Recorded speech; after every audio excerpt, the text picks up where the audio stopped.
This episode is proudly supported by Pepe Sayer Australian Cultured Butter. At Pepe Sayer, we focus on quality.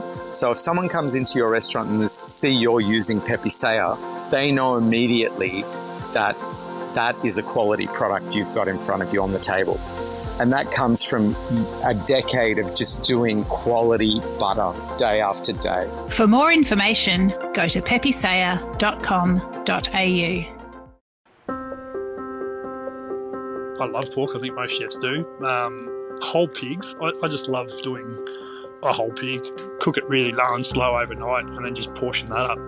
For me and mine, that was one of the nicest ways of doing it. We didn't worry about crispy skin, and I know it's probably a bit contentious on a podcast called The Crackling, but I think there's a big thing about gelatinous skin that can be really good too. This is The Crackling. I'm Anthony Huckstep. A career as a chef gives you an opportunity to express yourself on the plate, to hand you a brush, easel, and allow you to apply the brush strokes to a canvas in the manner you see fit.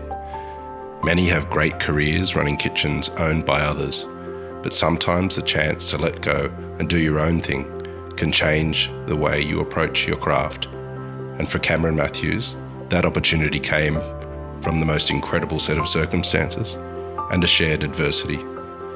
Cameron, how are you? Yeah, great. Thanks. Yourself?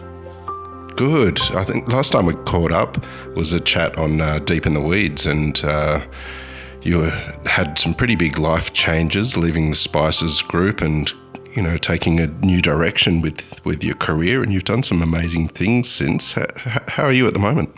Yeah, fantastic. Actually, really happy and really excited about the future, to be honest. It's kind of like the first time. It feels like the start of something amazing and new again. So yeah, super stoked. Well, looking from afar, it looks like a new Cameron has emerged, and all these exciting sort of initiatives and things that you're getting your hands on and executing. It sort of started with Winston, that pop-up that you did in Noosa. Tell us a bit about that.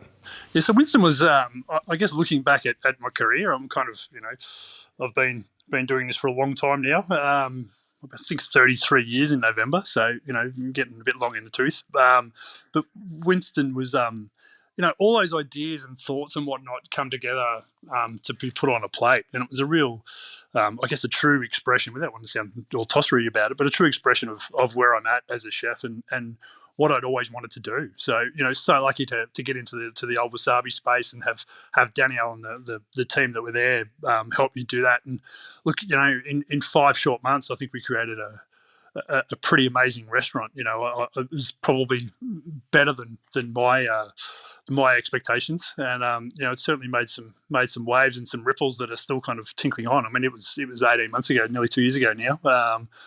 And it's it put me in a different headspace. Yeah.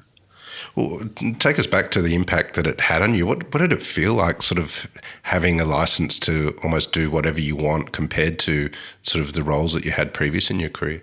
Yeah, it's funny because I've always had freedom, even working for other people. I've always chosen the people that have given me the freedom to do what I want.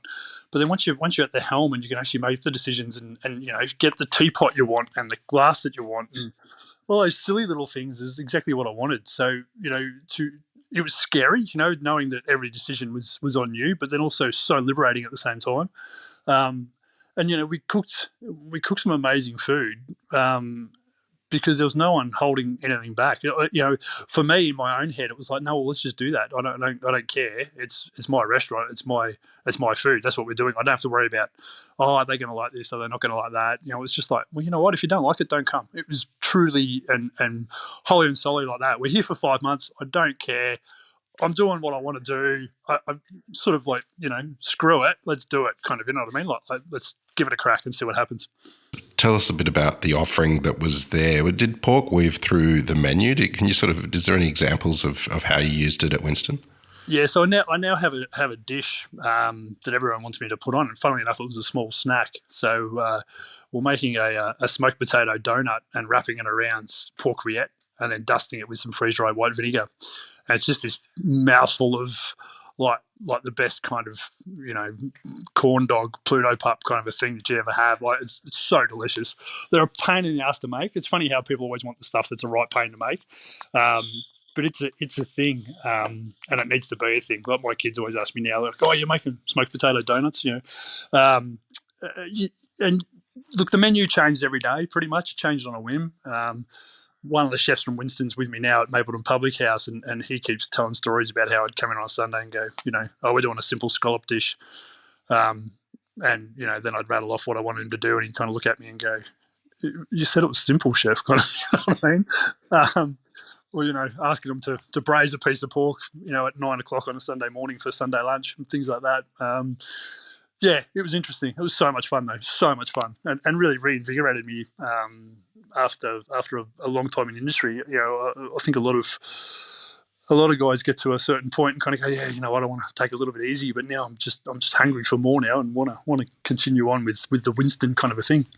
I just want to go back to that dish that you sound like you might be blessed or cursed to make for the next decade. Rillette is something that was on the menus a lot and sort of disappeared. How do you make a great rillette as part of that dish that you were talking of? So great rillette obviously starts with great pork. It's such a simple dish. You need to start with amazing pork. For me, mine rillette should be super simple. So I do rillette just with garlic, rosemary, heaps of cracked black pepper, water, that's it. Amazing pork. And the sum of its parts are just, like I dice pork up, just cover it with water, throw in a whole heap of really good, proper, organic Australian garlic, not that shit that comes in a white sock. It's just used as ballast, right? It's horrible stuff. Fresh rosemary, that's still sticky and sweet and smells delicious, not stuff that smells like medicine and it's all dried and all sort of stuff. Fresh cracked pepper out of a pepper grinder, not stuff that comes in a packet already ground because it doesn't taste the same. Good tap water or rainwater, shove it in the oven and cook it till it's cooked. Everyone goes, "Oh, how long do I cook my rillette for?" It's like, well, till it's soft, right? And then, funnily enough, just recently, I've just found this. Well, I was down at the public house pre-opening and saw the guys making pulled pork down there, and they used hand beaters of all things. I've always sworn with pork rillette you had to use a whisk and hand emulsify the fat and the water liquid back into the rillette, but they actually used hand beaters, and I thought, I'm going to give that a crack. And I tried it on the pork rillette and I actually got more of the fatty juices back into the rillette, and it made it creamier and more delicious than what it's ever been. So I think I've changed up my rillette game after 30 odd years of making the stuff, and it's even more delicious than ever. So you can teach an old dog new tricks. Just proving that. Well, you briefly mentioned where you are now, which is Mapleton Public House, which I want to get to in depth shortly, but. Take us back to sort of through your career, and you had such a big influence with spices. And how did pork weave through the menus of the various locations that you helped thrive? Yeah, so pork's always been that ingredient that I've loved. From the get-go, I started with an Italian family. That's where I did my apprenticeship, and every year we'd make salamis, and hang them in the tobacco kiln. That was after growing the pig, so you'd go out and pick the fruit and vegetables and pat the pig, and then autumn come around and you'd be there when they shot the pig, so you'd have that respect for the animal. That's sort of what taught me respect for animals. And then there's amazing pork here in southeast Queensland. Vaughan Schultz's Farm Porks does these amazing suckling pigs that were on a lot of the menus throughout Spices, just because it's that bloody good that you just have to use it. Like when you eat good pork, you can't not have it on your menu, right? Like it's sort of that simple. So it's one of those really versatile ingredients. So when we're talking as chefs throughout Spices, it always come up because everyone's got their own different way of using it. There's such a versatile animal that we had to have it on the menus. When you worked with so many farmers, do you have any stories of the connections that you made and time spent on a farm? What surprised you about those experiences? I guess how bloody hard it is. It's I think as hospitality, we all look at ourselves and kind of go, yeah, we've got it hard. It's a hard industry. And it is. It truly is a hard industry to be in. I think when you look at farmers and you go out and visit these guys, and, they've been up since Sparrow's fart, and, they might have been out all night fixing a fence, that's fallen down in a storm, or a tree's fallen over, or this or that. They've always got stuff on. They never have time off. They can't have time off because the animals need them. Or the fruit and vegetables, whatever they're producing, is requiring their attention. I think that's the biggest thing that's gotten me. There's plenty of stories. I could tell you about people touching electric fences and all that sort of stuff, which is always sort of pretty funny. But for me and mine, it's just about how hard our producers work to do what they do, and I think that's really admirable. I think they're all a bit crazy. They're all a bit nuts in the head, and I think they have to be to do what they do. But without them, we're all stuffed, right? We have nothing to eat. We mentioned Mapleton Public House a bit earlier. Tell us how that came about. It's a bit of I think it's a funny story in that I was actually looking after Winston, what's next, I guess. I had so much fun there and looking around for something new and different to do. I was pretty inspired by it. And I was inspired by Ben Sherry's summer camp that he did out at wherever it was, and just thought that was a really cool concept, like, let's do some really nice food somewhere nice. And the guys from Falls Farm I'd been dealing with from, I was probably about the second customer that they had through the Long Apron. And I actually rang them and I got Ben, one of the owners down there and one of the instigators of the farm, and sort of said, hey, look, I've got all these ideas. I'd love to catch up and have a coffee, and can we talk it through, and I'd like to see what you kind of think. And he went, yep, cool, no worries. Your ears must have been burning because we're just talking about you. I kind of went, oh, okay, that's kind of cool.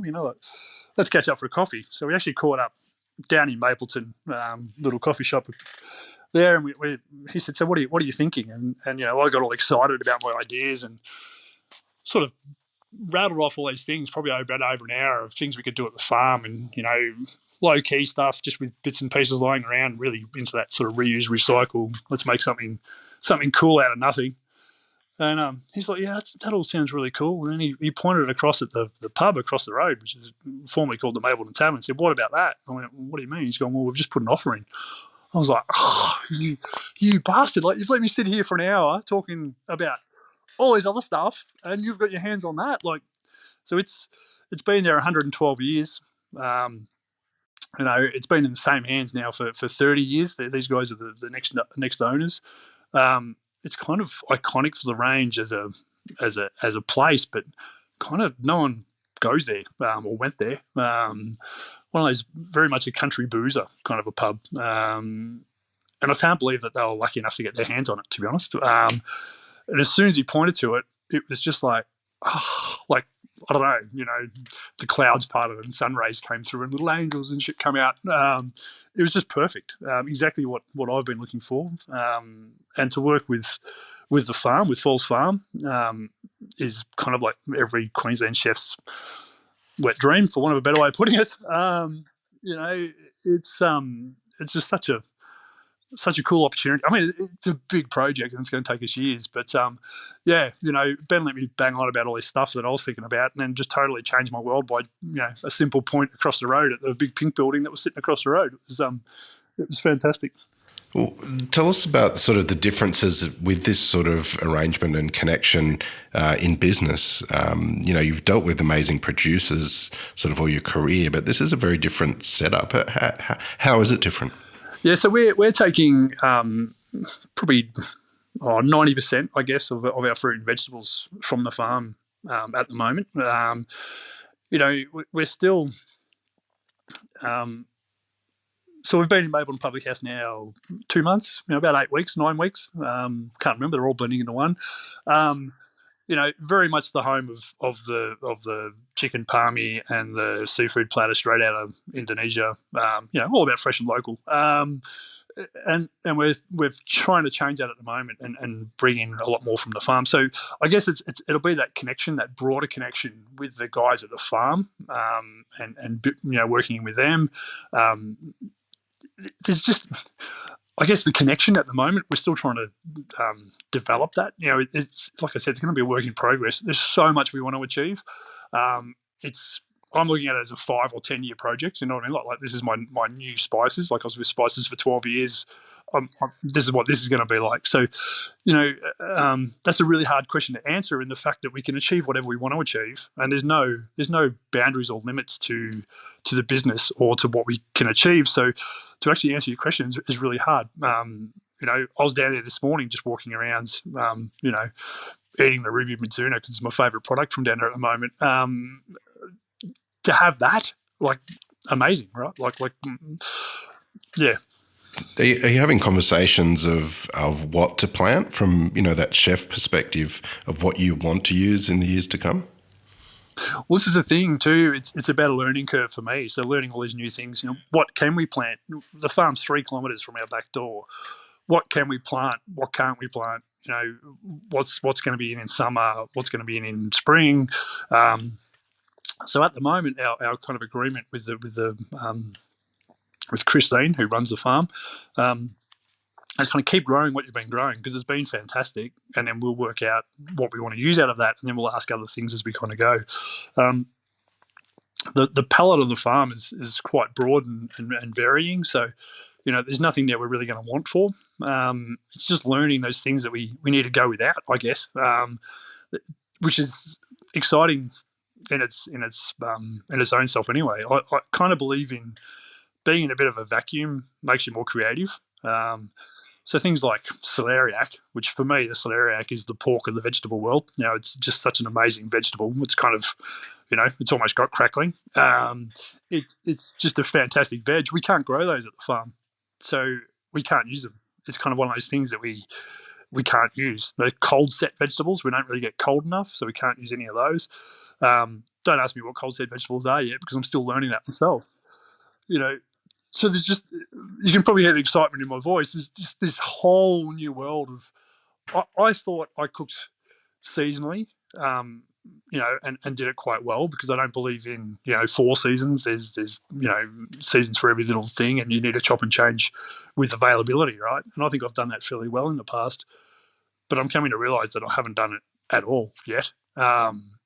There's so much more to it, especially with rain events and all the weather events we've just recently had, and then all those things that affect farmers will now affect us. So if I ask for 10 lettuces, I might not get 10 lettuces, I might get 6, or I might get 10 lettuces that are a little bit stunted and small because I haven't quite headed out yet, and things like that. So it's just all this totally different ballgame, totally different world. Super exciting. You mentioned that it's a slow evolution with the menu as you connect with the community and grow the venue.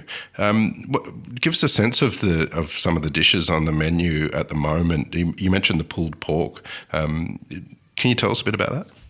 So pulled pork's not actually on the menu per se at the moment.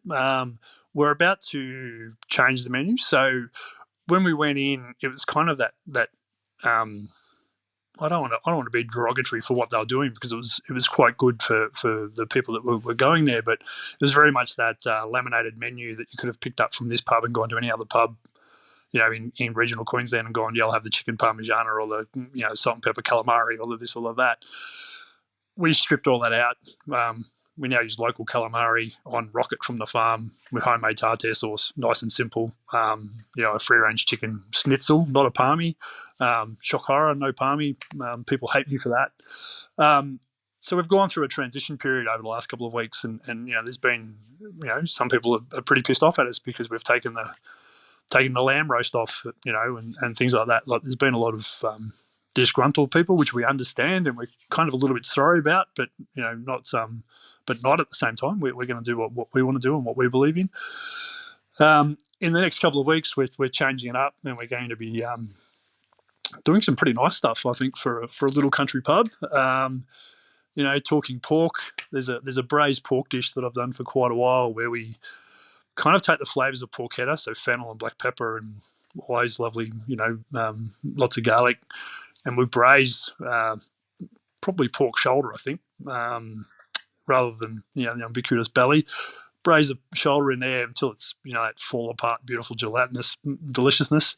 Let it cool in the sauce. We'll break it up. We roll it in some tapioca flour and fry it, and then glaze it back in the sauce. That will then go with some soured onions, so like white onions cooked in in yogurt whey, trying to be as much zero waste as we possibly can, because that'll ultimately be the goal, to be a zero waste restaurant.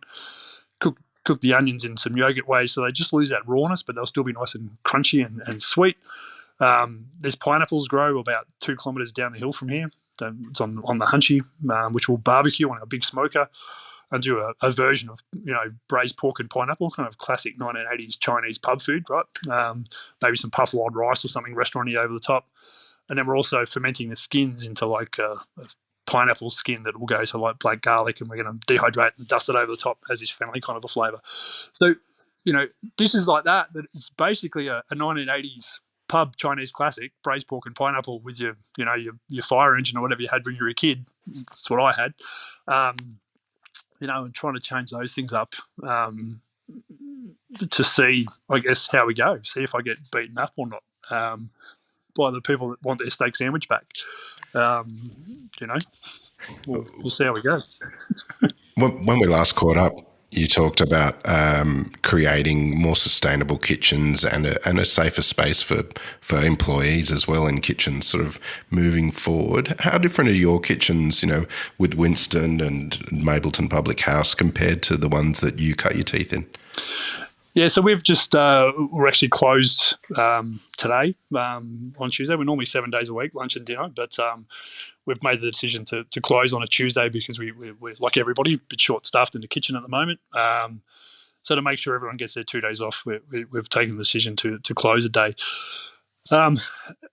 Look, do we get it right? We don't. I'm very aware of trying to make that change, and I think that's the most important part.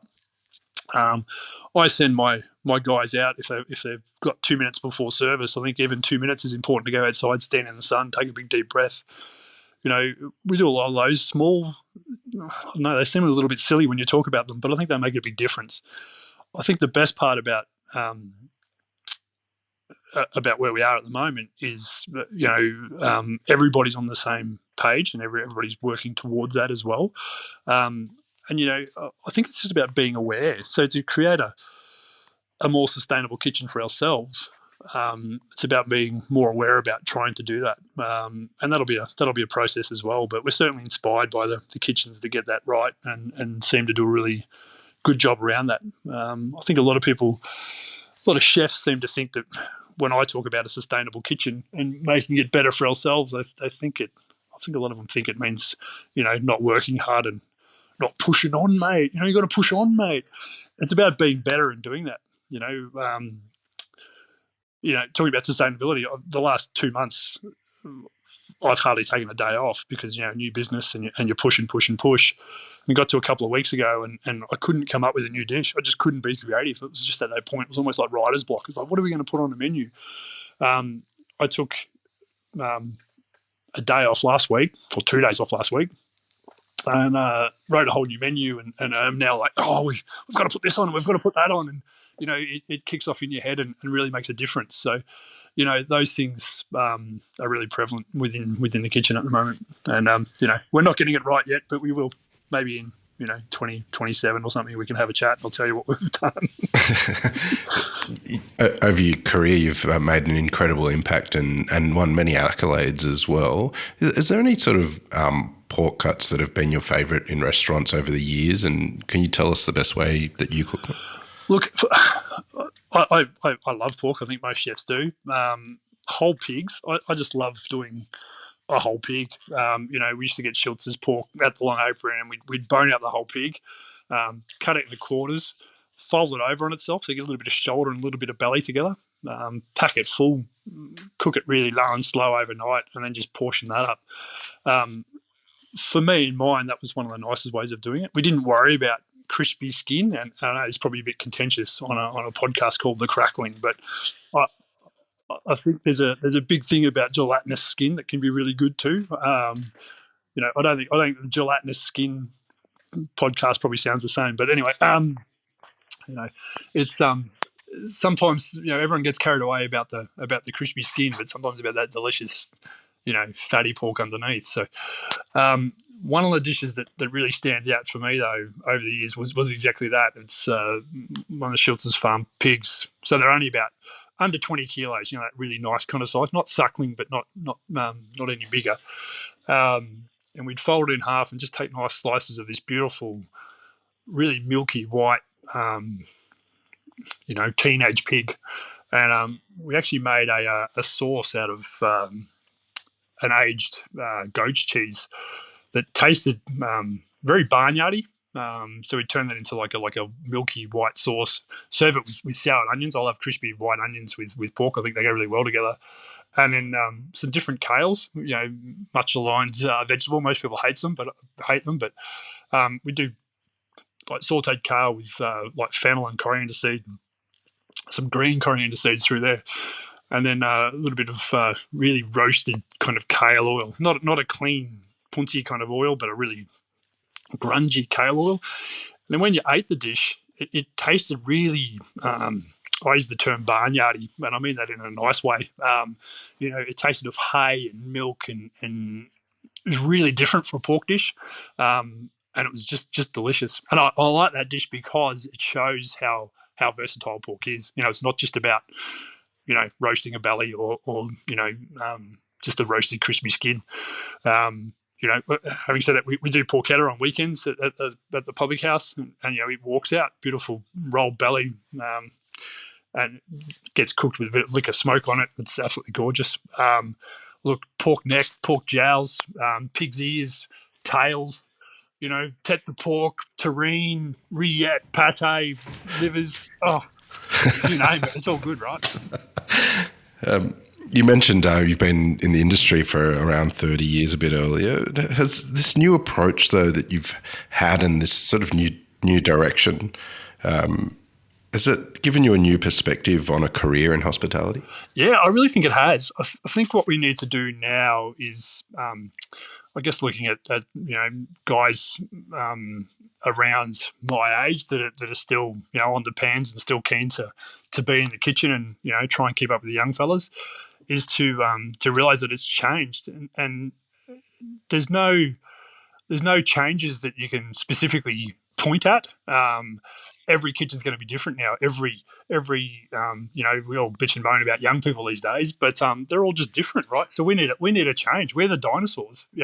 If we don't change and create something different for them to come into, well, then they just won't. And I think that's probably half the problem. With the shortages that we have, is we've created this military style chain of command and whatnot in old school kitchens that no one wants to come into anymore. So I think that from a perspective point of view has certainly made me change my ways. I find sometimes I talk to people like I used to, and I kind of go, well, hang on a minute, that's wrong, big boy. You can't do that. Like you need to change the way you present your ideas, change the way you present yourself, change the way you do everything, even the food, right? There's different ways and means of achieving a product that's still of a certain quality that back in the old days we probably wouldn't even consider, because we had 10 people there to do everything. It's about making change, and that's as bad as much as I can say, really, because I don't know what that actually means, but it's looking at everything and making those differences.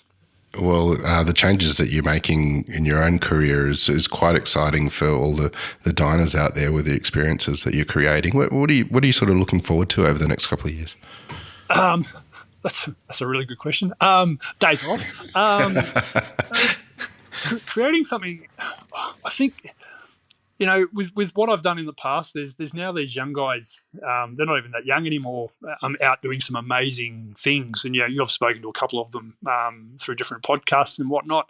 I love that fact that they're out there now doing some really cool stuff and doing some amazing things themselves. So for me, the next couple of years is hopefully try and make some pretty significant change to the industry through mentoring some young people who will go on and hopefully build on that change that we can make. That's probably the most exciting thing, other than cooking amazing food. Taking a simple little country pub and trying to elevate it in our own unique way. Not even elevate, just make it ours and put our spin on it. Do what we want to do. Working with the farm, learning about the farming process and true seasonality and what we can do there. Working towards zero waste, which is as I sort of mentioned before, zero waste is kind of like working in a vacuum. You have that product left over, and what can you make with it? A lot of people think zero waste is about having no waste, but it's not. It's about using your waste to create another product. So many different ways of being able to do that. I guess it's watching the people that come through the kitchen over the next couple of years and seeing where they end up, because it'll be different to anything else that I've done before in the past. Everything's exciting at the moment. I feel so lucky. I feel like I've managed to snag one of those opportunities that's sort of once in a lifetime. Again, I think I did it. I feel like I did it at the start of the Long Apron. I could see with what we did at the Long Apron and through Spices, could see what it could be, and was able and allowed to build that kind of the way that I felt that it should. And this is that sort of other opportunity, but in a little bit more of a, I guess, holistic way, for want of a really bad word. Well, Cameron, as always, it's an absolute honour to catch up with you. You've always got a yarn to tell. We've loved having you on the Crackling today to hear your story. Please keep in touch, and we'll catch up again soon. Will do. Thanks for having us. It's been lovely yet again. This is The Crackling, a Deep in the Weeds production in partnership with PorkStar. I'm Anthony Huckstep. Stay tuned as we catch up with some of Australia's best chefs and pork producers to discover what makes Australian pork so special.